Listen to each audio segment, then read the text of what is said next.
తిరిగి BCN news కి స్వాగతం. భూమిపై ఉన్న అతి ప్రాచీన జీవులలో తాబేళ్లు ఒకటని, ప్రపంచవ్యాప్తంగా వందల రకాల తాబేళ్లు ఉన్నాయని పశుసంవర్ధక శాఖ జాయింట్ డైరెక్టర్ డాక్టర్ కోటిలింగరాజు అన్నారు. పశుసంవర్ధక శాఖ శ్రీ విజ్ఞాన వేదిక ఆధ్వర్యంలో ప్రపంచ తాబేలు దినోత్సవాన్ని శనివారం భీమవరం పశువుల ఆసుపత్రిలో నిర్వహించారు. ఈ సందర్భంగా జేడీ డాక్టర్ కోటిలింగరాజు మాట్లాడుతూ నీటిలో నివసించే తాబేళ్లు 350 సంవత్సరాల వరకు జీవిస్తాయని, తాబేళ్లు పర్యావరణ వ్యవస్థలో ముఖ్యమైన భాగమని, ఇవి నీటి వనరులను శుభ్రంగా ఉంచడంలో సహాయపడతాయని అన్నారు. అసిస్టెంట్ డైరెక్టర్ డాక్టర్ జాన్సన్, కార్యక్రమ నిర్వాహకులు చెరుకువాడ రంగసాయి మాట్లాడుతూ తాబేళ్ల మనుగడను సురక్షితంగా ఉంచడానికి ప్రతి ఏడాది మే 23న ప్రపంచ తాబేళ్ల దినోత్సవం జరుపుతారని చెప్పుకొచ్చారు. ప్రపంచ టర్టైల్స్ అంటే తాబేళ్ల దినోత్సవాన్ని శ్రీ విజ్ఞాన వేదిక పశుసంవర్ధక శాఖ ఇద్దరం సంయుక్త ఆధ్వర్యంలో నిర్వహించడం జరుగుతుంది. ఈ తాబేళ్లు అనేది చరిత్రలో కూడా చాలా ప్రాశస్త్యం ఉంది. కూర్మావతారం, ఇది సముద్ర జలచరము. దీని లైఫ్ స్పాన్ వచ్చేసి 400 సంవత్సరాలు అండి. ఎందుకంటే దీని శ్వాసలు చాలా తక్కువ ఉంటాయి, స్థిత ప్రజ్ఞతగా ఉంటుంది అనమాట. ఇది అంత శ్వాసలు తక్కువ, నిమిషానికి 2 శ్వాసలు తీసుకుంటుంది కాబట్టి 400 సంవత్సరాలు దీని ఆయుష్. శ్వాసలు పెరిగే కొద్దీ ఆయుష్ తగ్గుతూ ఉంటుంది. ఇప్పుడు కుక్కల్లో చూడండి, ఒక నిమిషానికి వచ్చేసి 30 నుంచి 40 ఉంటాయి. అందువల్ల దాని లైఫ్ 10 ఏళ్ళే, 10 నుంచి 12 సంవత్సరాలు. కానీ తాబేళ్లు మాత్రం highest life span 400 years to 500 years ఉంటాయి. ఒక్కొక్క దానికి ఒక్కొక్క లైఫ్ స్పాన్ ఉంటుంది అనమాట. ఈ తాబేళ్లు మనం చాలా పర్యావరణ పరిరక్షణ కోసం దీన్ని మనం ఉండాలి. ఆధ్యాత్మికంగా కూడా దీనివల్ల చాలా ప్రాశస్త్యం ఉంది. ఈ మధ్య మనకి నరసాపురం బీచ్లో సముద్ర తీరాల్లో తాబేళ్లు, ఈ షార్కులు ఇవన్నీ కూడా బయటికి చనిపోయి మృతకళేబరాలు వస్తూ ఉన్నాయి. ఏంటంటే పర్యావరణ హెచ్చరిక అనమాట ఇది. కాకపోతే ఏంటంటే మానవ తప్పిదాల వల్ల కూడా కొన్ని జరుగుతున్నాయి. ముఖ్యంగా ఈ మరబోట్లు, వలలు ఇవన్నీ వేసుకొని బోట్లు వేసుకొని వెళ్ళటం వల్ల అవి వచ్చి డైరెక్ట్గా హిట్ అవటం వల్ల ప్రాణాపాయం జరుగుతుంది, ప్రాణాలు పోతున్నాయి. కాబట్టి అది మత్స్యకారులు కూడా దాన్ని గమనించాలి. దానివల్ల ఏంటంటే పర్యావరణ పరిరక్షణ దెబ్బతింటుంది. కాబట్టి సకల జీవులన్నీ కూడా ఉంటేనే సమతుల్యత ఉంటుంది. ఈ ప్రపంచంలో 84 లక్షల జీవరాశులు ఉన్నాయి. ప్రతిదానికి ఒక ప్రత్యేకత ఉంటుంది. ఇవన్నీ కలిసి ఉంటేనే ఈకో సిస్టమ్ అనేది బ్యాలెన్స్ అవుతూ ఉంటుంది. కాబట్టి ప్రతి జంతువు కూడా భగవత్ స్వరూపమే. కాబట్టి మనం ప్రతిదాన్ని జీవించే అవకాశాన్ని కల్పించాలి. మనం ఎందుకంటే మనం అన్ని చేస్తూ ఉంటాం. మనకైతే విచక్షణ జ్ఞానం ఉంది. ఏది కావాలంటే చేసేసుకుంటాము. అడవులను కానివ్వండి, పశుపక్షాదులను కానివ్వండి, ఏదైనా సరే మన ఇష్టం వచ్చినట్టు చేసేస్తున్నాం. కాబట్టి అది తప్పు. అట్లా కాకుండా వాటికి కూడా అవకాశం ఇవ్వాలి. Let them live. బట్ మనం కూడా సహచరంగా జీవిస్తూ ఉంటేనే ఈ పర్యావరణ పరిరక్షణ అనేది ముందుకు సాగుతుందనే ఉద్దేశంతో ప్రతి సంవత్సరం కూడా మనం శ్రీ విజ్ఞాన వేదిక రంగసాయి గారి ఆధ్వర్యంలో పశుసంవర్ధక శాఖతో కలిపి కూడా మనం చేయడం జరుగుతుంది. కాబట్టి ఇది చాలా సంతోషం, ఉదాహరణ. అందరూ కూడా గమనించాలి, అవేర్నెస్ కలిగించాలి. పబ్లిక్లో కూడా ప్రతి జీవి యొక్క సంచారాన్ని మనం కాపాడేటువంటి శక్తి, మన డ్యూటీ మనందరి మీద ఉందని మరొకసారి తెలియజేసుకుంటున్నాను. ప్రపంచ తాబేలు దినోత్సవం సందర్భంగా తాబేలు అనేది కూర్మావతారం, విష్ణు అవతారంగా భావిస్తాం మనం. దీన్ని మనకి సంపద, అలాగే స్టెబిలిటీ, నెగిటివ్ ఎనర్జీ ఇంట్లో ఉండకుండా పాజిటివ్ ఎనర్జీ ఉంటేలా ఉంటుందని ఈ మధ్య చాలామంది తాబేళ్లను పెంచుతున్నారు. తాబేళ్లు 2 రకాలు ఉంటాయండి, టర్టిల్స్, టార్టాయిస్. టర్టిల్స్ అనేవి సాధారణంగా మంచినీళ్ళలో నివసిస్తూ ఉంటాయి. టార్టాయిస్ అనేవి ఎడారుల్లోనూ, అలాగే అడవుల్లోనూ, అలాగే నీరు తక్కువ ఉండే ప్రాంతాల్లో నివసిస్తూ ఉంటాయి.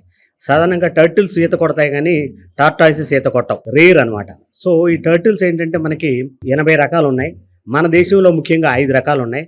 అయితే టర్టిల్స్ని పెంచడం అనేది, వాటిని ట్రాన్స్పోర్ట్ చేయడం, వాటిని ఇబ్బంది పెడతాం అనేది వైల్డ్ లైఫ్ ప్రొటెక్షన్ యాక్ట్ 1972 ప్రకారం చట్టరీత్యా నేరం అనమాట. కొంతమంది ఈ మధ్యకాలంలో మరి సంపద అంటే అబండెన్స్ కోసం అంటే స్టెబిలిటీ కోసం అంటే కొన్ని పెంచుతున్నారు వాళ్ళ యొక్క ఇళ్లలో. సాధారణంగా తాబేలు తీసుకున్నట్టయితే మన డైజెస్టివ్ సిస్టమ్ లాగే దానికి కూడా డైజెస్టివ్ సిస్టమ్ ఉంటుంది. దానికి ఒక గుండెలో 3 భాగాలు ఉంటాయి. మనకి పర్యావరణ పరంగా అంటే సముద్రంలో నిజం చెప్పాలంటే సముద్రం ఆరోగ్యంగా, తాబేలు ఆరోగ్యంగా ఉంటే సముద్రం ఆరోగ్యంగా ఉంటుంది. సముద్రంలో ఓవర్గా పెరిగిపోయే గడ్డిని, జెల్లీ ఫిషెస్ని తాబేళ్లు తమ యొక్క ఆహారపు అలవాట్ల ద్వారా కంట్రోల్ చేస్తూ ఉంటాయి. మెయిన్ సముద్రం యొక్క ఆరోగ్యం తాబేళ్ల మీద ఆధారపడి ఉంది. తాబేళ్లు ఎక్కువగా సూర్యరశ్మిని ఇష్టపడతా ఉంటాయి. ఎక్కువగా 12 గంటలు ఎండని ఆస్వాదిస్తాయి. అది ఒక్కసారి సముద్ర గర్భంలోకి వెళ్ళిందంటే మీకు 4 to 5 hours పైకి రాకుండా ఉండగలదు. ఆ తర్వాత మళ్ళీ ఒకసారి గాలి పీల్చుకుని లోపలికి వెళ్ళిపోవడం జరుగుతుంది. ఈవెన్ ఒక 3000 అడుగుల వరకు తాబేలు వెళ్ళగలదు. మనకి చెప్పుకోవాలంటే తాబేలు, మనకి చాలా మంది తాబేలు ఉన్న ఇంట్లో అన్ని సమృద్ధిగా ఉంటాయని నమ్ముతూ ఉంటారు. అరిబిడ అనే ఒక కాన్సెప్ట్ ఉంది. మనకి ఒరిస్సా తీరంలో ఒక రోజున మనకి ఆ రోజు ఏమవుతుందంటే 6 నుంచి 7 లక్షల తాబేళ్లు వచ్చి గుడ్డు పెడితే వెళ్తాయి.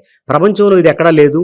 మరి ఆ గుడ్లు సాధారణంగా మనిషికి ఎక్కువ వాడరు, ఎందుకంటే వాటిలో కాడ్మియం లెవెల్స్ ఎక్కువగా ఉంటాయి. మిగిలిన సముద్ర జలచరాలు వాటిని గుడ్డుని కన్జ్యూమ్ చేస్తూ ఉంటాయి. ఇవి మళ్ళీ సాధారణంగా 40 ఏళ్లకు మెచ్యూర్ అవుతాయి. వచ్చిన తర్వాత మళ్ళీ 40 ఏళ్లకు అదే ప్లేస్లో గుడ్లు పెట్టడం జరిగింది. ప్రపంచంలో ఈ యొక్క ఫెనామినన్ ఎక్కడా లేదు. ఈ యొక్క తాబేళ్ళని మనం ఇది ప్రస్తుతం ఎండేంజర్డ్ స్పీసీస్, ఎక్స్టింక్ట్ స్పీసీస్లో ఉంది. ఈ రకంగా మనం వాటి యొక్క కేర్ తీసుకోకపోతే అవి కూడా అంతరించిపోయి ఫోటోల్లోనూ మ్యూజియంలోనూ చూడాల్సిన అవసరం ఉంది. సాధారణంగా తాబేలు సార్ చెప్పినట్టు 350 సంవత్సరాలు బతికే అవకాశం ఉంది. కానీ వాటిని కనుక కన్ఫైన్మెంట్లో ఉంచినట్టయితే 10 నుంచి 20 సంవత్సరాలకే చనిపోతుంది. కాబట్టి దాని ఎంత ఫ్రీ లివింగ్గా మెరిగితే అంత మంచిది. సాధారణంగా వాటికి ఒక 5 రకాల జబ్బులు వస్తూ ఉంటాయి. మెటబాలిక్ సిండ్రోమ్ అని ఒకటి వస్తుంది, మెటబాలిక్ బోన్ డిసీజ్ అని. వాటికి కూడా vitamins mineral deficiency, respiratory problems వస్తూ ఉంటాయి. వీటికి మనం ఫ్రీ లివింగ్గా ఉంచినట్టయితే వీటికి జబ్బులు వచ్చే అవకాశం చాలా తక్కువ.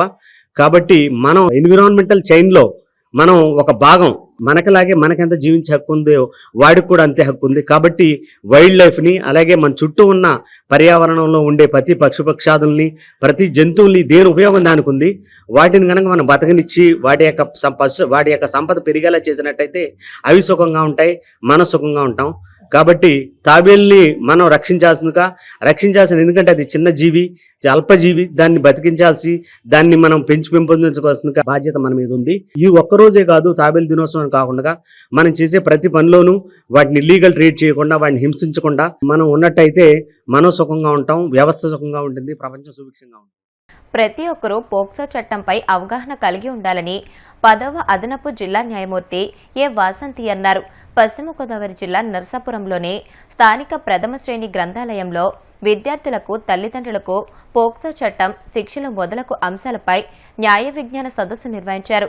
లైబ్రేరియన్ కేజేఎస్ఎల్ కుమారి అధ్యక్షత వహించిన ఈ సదస్సులో 10వ అదనపు జిల్లా న్యాయమూర్తి ముఖ్య అతిథిగా పాల్గొని మాట్లాడుతూ చిన్నపిల్లలపై గతంలో జరిగిన అఘాయిత్యాలు, న్యాయస్థానాలు విధించే శిక్షల గురించి వివరించారు. Senior civil judge G Gangaraju మాట్లాడుతూ చెరిగిన చొక్కా వేసుకున్న ఒక మంచి పుస్తకం కలిగి ఉండాలని అన్నారు. అదనపు junior civil judge yes Rajalakshmi మాట్లాడుతూ గుడ్ టచ్, బ్యాడ్ టచ్, పెద్దలను గౌరవించడం గురించి వివరించారు. లైబ్రేరియన్ కుమారి మాట్లాడుతూ ప్రతి వేసవిలోనూ గ్రంథాలయంలో నిర్వహిస్తున్న శిక్షణ తరగతులను వివరించారు. తెనాలి గుంటూరు మార్గంలోని ఫ్లైఓవర్ కింద భాగంలో అగ్ని ప్రమాదం సంభవించింది. చెంచుపేట నుండి రైల్వే స్టేషన్ వెస్ట్ బుకింగ్ కౌంటర్కు వెళ్లే మార్గంలో రోడ్డు పక్కన ఉన్న వ్యర్థాలకు నిప్పు అంటుకుంది. మంటలు పైపులకు అంటుకుని బ్రిడ్జిపైకి ఎగిసిపడ్డంతో ప్రజలు భయాందోళనకు గురయ్యారు. స్థానికులు, రైల్వే పోలీసులు వెంటనే అప్రమత్తమై మంటలను అదుపు చేయడంతో పెద్ద ప్రమాదం తప్పింది. వార్తలు ముగించే ముందు ముఖ్యాంశాలు మరొకసారి. కడప జిల్లాలో ప్రకృతి వ్యవసాయ క్షేత్రాన్ని సందర్శించిన మంత్రి నారా లోకేష్. రసాయన ఎరువులు వీడి సేంద్రియ సాగు వైపు రావాలని రైతులకు పిలుపు.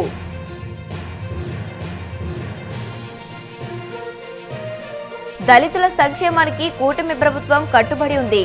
భీమవరం టీడీపీ కార్యాలయంలో ఎస్సీ సెల్ సమావేశంలో నాయకులు.